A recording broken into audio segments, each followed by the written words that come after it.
रेढ़ाखोल निर्वाचन मंडल नाकटी देउल ब्लॉक स्थित उच्च माध्यमिक विद्यालय नाकटी देउल आमर प्रिय केन्द्र शिक्षा मंत्री तथा संबलपुर लोकसभा क्षेत्र लोकप्रिय सांसद धर्मेन्द्र प्रधान शुभ जन्मदिन अवसर में आयोजित मेगा रक्तदान शिविर में 156 यूनिट रक्त संग्रह करागला। यह महत् कार्यक्रम को सफल कर सहयोग करथिबा किसिंडा मंडल और नाकटी देउल मंडल समस्त देवतुल्य कार्यकर्ता रक्तदाता और सहयोगी को मु देवेंद्र महापात्र आंतरिक कृतज्ञता और हार्दिक धन्यवाद जनाउछि बोली कहछन्ती। आज आम देशर यशस्वी केंद्र सरकार शिक्षा मंत्री संबलपुर लोकसभा क्षेत्र लोकप्रिय सांसद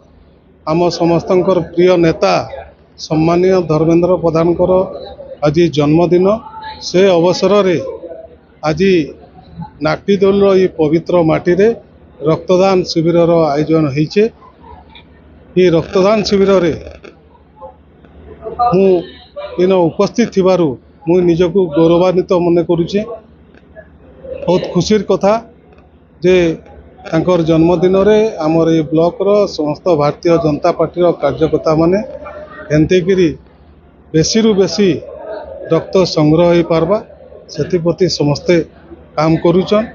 तार संगे संगे तांकर जन्मदिन उपलक्षे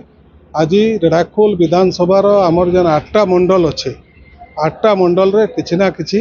सबु मंडल रे सेवार कार्यक्रम आरंभ होइछे।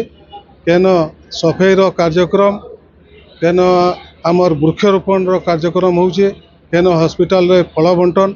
वृद्धाश्रम रे भी फल बंटन मंदिर रे पूजा अर्चना ये सब प्रकार आज आमर विधानसभा रे चलीजे। आज पवित्र दिन रे मुई प्रभु जगन्नाथ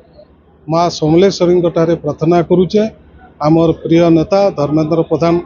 को आशीर्वाद करंतु से दीर्घायु हुंतु सुस्थ हुंतु तांको आहुरी शक्ति दिंतु जद्वारा आमर यशस्वी प्रधानमंत्री जेन